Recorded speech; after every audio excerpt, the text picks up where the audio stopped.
Vamos a revisar cómo es que vamos a implementar el principio número 1 de este sistema HACCP.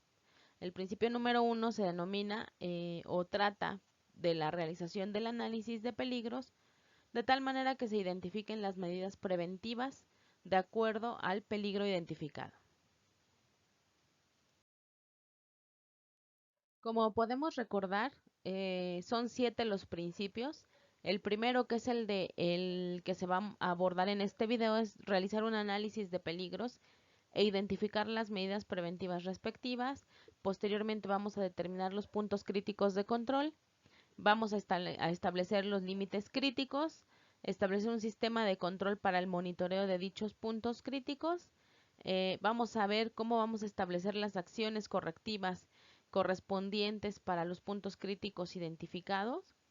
y los procedimientos para verificar si es que el sistema está funcionando de una manera eficaz y realmente está evitando la incidencia de estos peligros o de las consecuencias de estos peligros. Y por último, vamos a ver el establecimiento de la documentación para cómo vamos a ingresar estos puntos críticos de control en los procedimientos del sistema de inocuidad.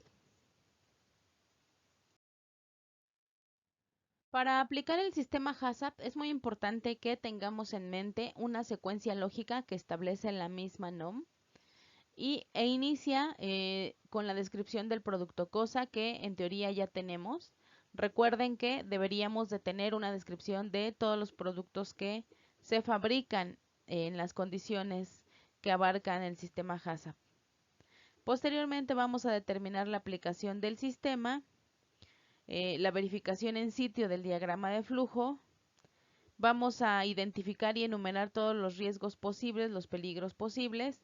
para poder hacer el análisis de riesgos y con base en el resultado de este análisis determinar las medidas de control que serán necesarias de acuerdo a lo que se haya encontrado.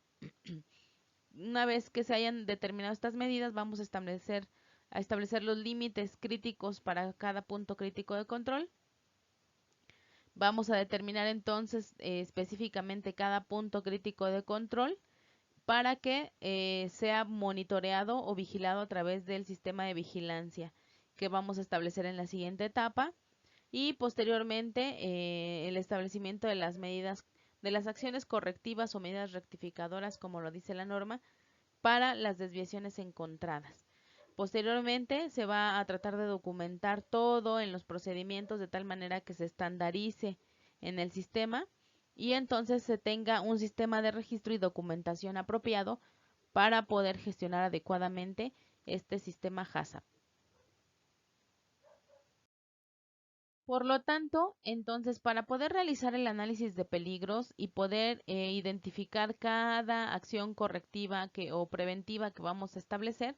recuerden que el sistema de gestión debería de ser como tal un megasistema preventivo. Por eso es que ustedes deben de tener el enfoque de riesgos para poder identificar correctamente todos los puntos críticos de control. Para ello, entonces, vamos a preparar una lista de todas las etapas del proceso en donde se puedan tener peligros significativos. Ajá. Y por lo tanto, una vez identificados estos peligros, vamos a describir cuáles serían las acciones preventivas. Y con el propósito de entrar un poquito más a fondo, voy a detallar en este principio una serie ahora sí que de detalles, de consideraciones que vamos a tener que tener en mente para que nuestro análisis de peligro sea lo más robusto posible y tratemos de tener visible todos los peligros que de verdad estén involucrados en los procesos. Entonces, vamos a tratar de examinar todo el proceso de fabricación del alimento, desde incluso las etapas de recepción de las materias primas,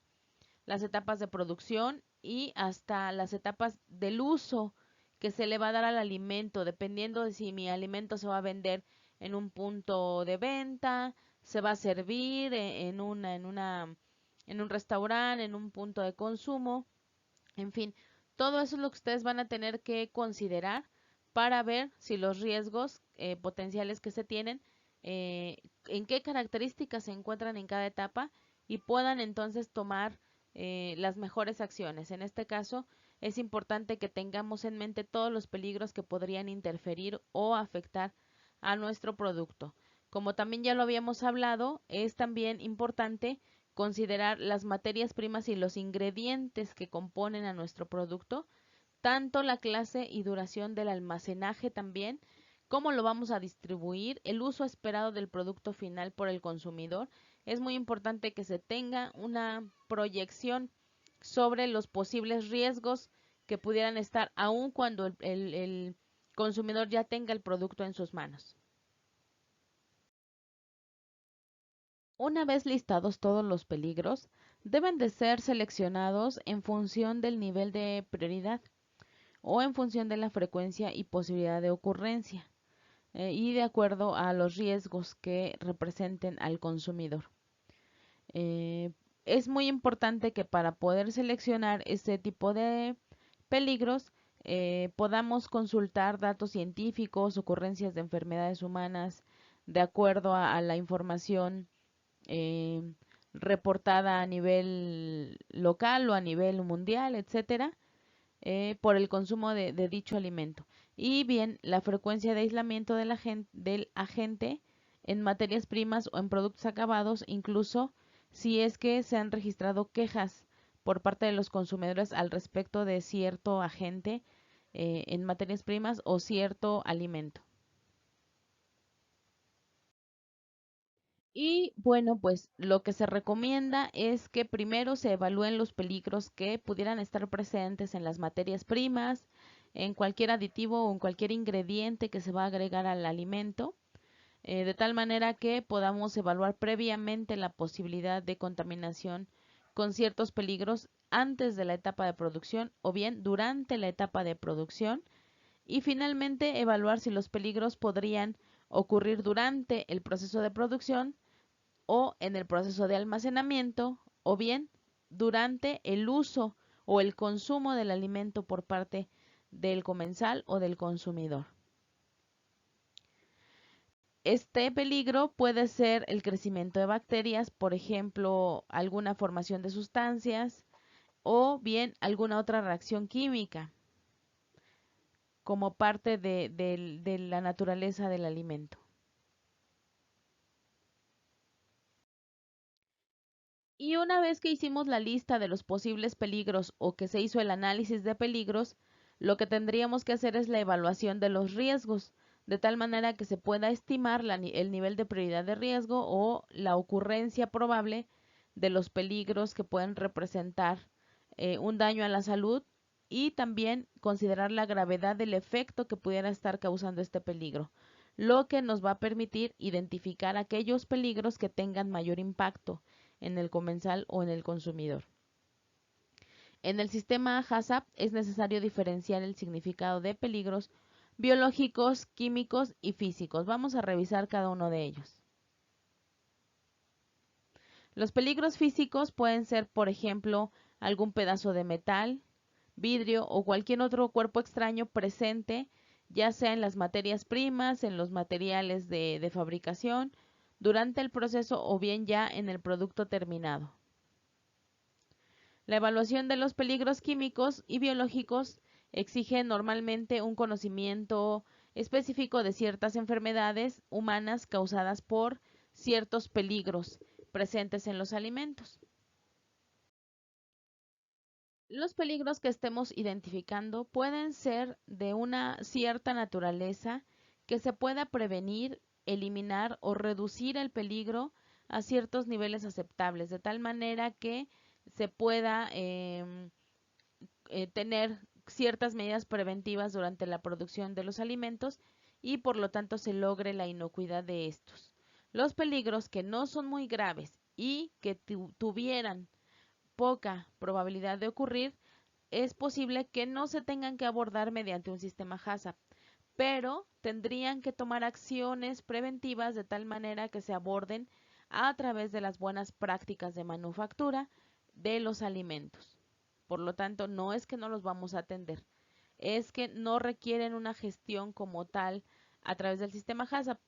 pero sí tenemos la obligación de que a través de las buenas prácticas estemos minimizando o eliminando o previniendo la incidencia de este tipo de peligros. El análisis de los peligros lo tendríamos que hacer por cada producto que se fabrica en la empresa o bien por cada serie de productos que están en el mismo tipo de proceso o en el tipo de proceso existente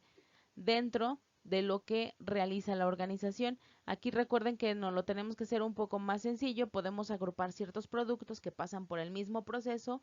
bajo las mismas condiciones de procesamiento, y si estas condiciones son diferentes, entonces vale la pena hacerlo por cada producto de manera individual. Asimismo, el análisis de los peligros debe de hacerse por cada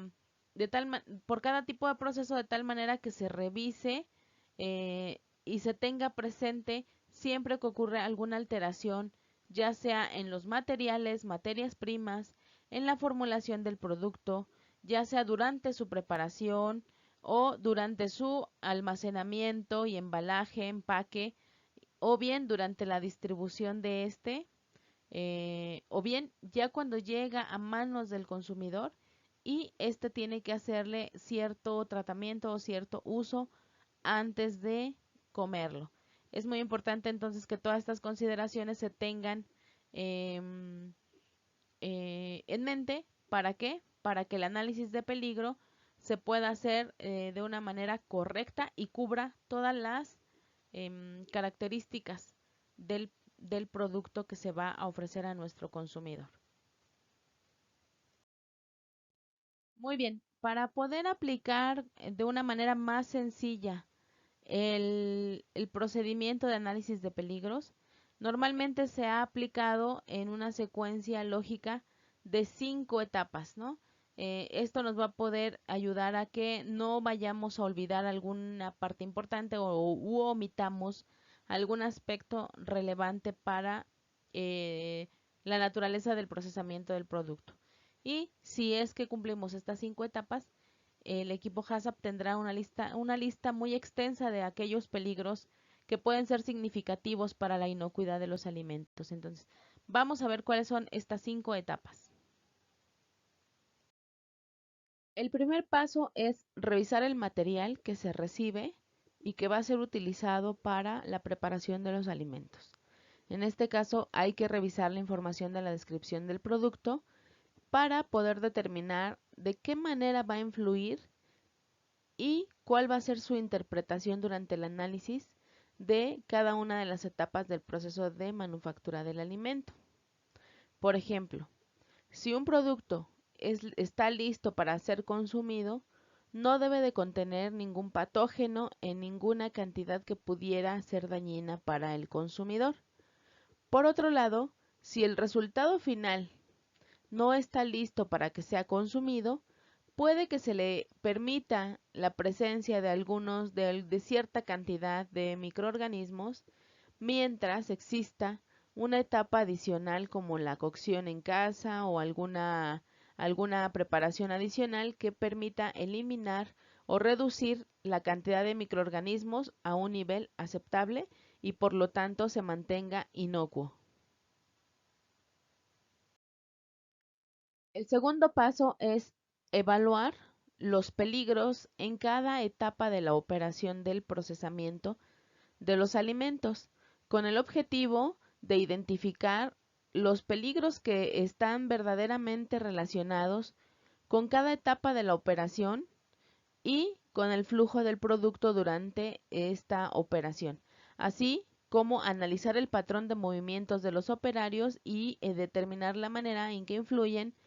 para ahora sí que para generar o para motivar estos peligros en cada etapa de la operación. Entonces es muy importante que se analice detenidamente cada etapa del proceso. Y para ello, bueno, pues podemos numerar cada etapa del proceso en nuestro mapa que ya revisamos y que este diagrama de flujo ya fue verificado en sitio. Recuerden que para este punto ya es importante que tengamos el diagrama de flujo perfectamente elaborado para que podamos numerar cada una de sus etapas desde la recepción hasta la distribución del alimento. Tenemos que examinar cada una de las etapas en el diagrama de procesos, hacer una lista y determinar si existe algún tipo de peligro, ya sea biológico, químico o físico, o bien alguna forma de control que se esté aplicando a cada etapa de la operación, de tal manera que se esté garantizando la inocuidad en cada una de las etapas. Es muy importante que se revise también cómo está operando la gente para que también se puedan identificar y evaluar estos peligros que están influenciando a la operación del alimento, a la fabricación del alimento. El paso número 3 es observar las prácticas operacionales que verdaderamente se están llevando durante el proceso de los alimentos. Recuerden aquí que nosotros tenemos que también vigilar que los procedimientos documentados se cumplan al pie de la letra. Y por supuesto, en esta etapa tenemos que verificar que los procedimientos documentados coincidan con la práctica real de los operarios o la práctica real de las etapas de fabricación. Para ello, el equipo HACCP debe estar muy familiarizado, debe tener conocimiento de los detalles de la operación que se va a analizar, de tal manera que pueda identificar plenamente cualquier peligro en cada una de las etapas y sea registrado de una manera correcta.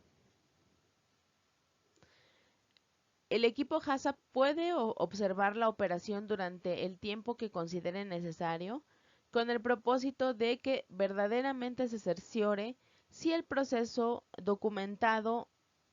y el proceso que se realiza en la práctica corresponde a una práctica normal o corresponde a una buena práctica de manufactura. Es muy importante que se identifique que no existen desviaciones que pueden poner en riesgo al producto y por lo tanto a la inocuidad.